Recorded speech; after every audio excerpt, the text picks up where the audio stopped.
The Islamic practice of celebrating the Prophet Muhammad's birthday, known as Mawlid al-Nabi, is a significant cultural and religious event in many Muslim-majority regions. However, it is also a subject of theological debate within the Islamic world. Here is a comprehensive overview of the practice, covering its history, how it's celebrated, and the differing Islamic perspectives on it. 1. History and origins. Early development. The formal celebration of the Mawlid began centuries after the Prophet Muhammad's death. The earliest known public celebrations were held in Egypt by the Shia Fatimid dynasty in the 11th century. It was initially a state function. Popularization. The practice spread and became widely popular during the subsequent centuries, particularly under the influence of Sufi orders. They saw it as a powerful expression of love and devotion for the Prophet. Date. It is celebrated on the 12th of Rabi al-Awwal, the third month of the Islamic lunar calendar. There is some historical disagreement over the exact date of the Prophet's birth, but the 12th became the most widely accepted. 2. How Mawlid is celebrated around the world. Celebrations vary greatly by region and culture, but common elements include religious gatherings. Special gatherings are held in mosques and homes where Sirah, the biography of the Prophet, is recited, and his life, teachings, and character are praised. Poetry and songs. Devotional poems and songs, nasheeds and qasidas, such as the famous Qasida al-Burda, are recited to express love and reverence. Charity, sadaqah, giving to the poor and feeding communities is a central part of the celebration in many places, reflecting the Prophet's teachings of charity and compassion. Illuminations and decorations. Streets, mosques, and homes are often decorated with lights, flags, and green-colored fabrics, green being associated with Islam and the Prophet. Processions. In some countries like Pakistan, India, and Bangladesh, large, colorful street processions are a key feature. Regional examples: Egypt and Amp, Levant, known for colorful sugar dolls and horses sold as toys for children. Morocco, called Al-Mawlid al-Kabir, the Great Birthday, it's a major national holiday with family gatherings and special foods. Indonesia and Amp, Malaysia, large, festive gatherings with religious lectures, communal meals, and visits to holy sites. 3. Perspectives and theological debate.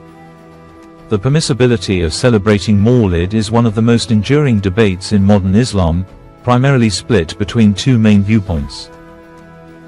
Viewpoint 1. In favor of celebration, the majority practice. This is the view held by the majority of Muslims in the world, Sunni and Shia, including scholars from the Maliki, Shafi'i, and Hanafi schools, as well as Sufi traditions. Argument from love and imitation. Proponents argue that expressing love for the Prophet is a core Islamic principle. They see the celebration as a manifestation of this love and a way to imitate the early Muslims of Medina who, according to a hadith, composed poetry praising him. A good innovation, bid'ah hasana. They distinguish between blameworthy innovations, bid'ah sayyah, that contradict Islamic principles, and praiseworthy innovations that are in the spirit of the religion. They classify Mawlid as the latter because it encourages piety, remembrance of God, and learning about the Prophet's life. Public interest, maslahah. They argue that the celebration serves a clear public interest by inspiring people to follow the Prophet's example, promoting unity, and increasing religious knowledge. Viewpoint 2. Against the celebration, the Salafi, Wahhabi perspective. This is the view held by Salafi, Wahhabi, and some other conservative reform movements, which are influential in Saudi Arabia, Qatar, and among certain communities worldwide. Argument from purity of practice, bid'ah. The core argument is that it is an innovation, bid'ah, in religion. They cite the famous hadith, "Every innovation is misguidance, and every misguidance is in the hellfire," They assert that since the Prophet and his companions never celebrated his birthday, it is a forbidden practice. Imitating non-Muslims.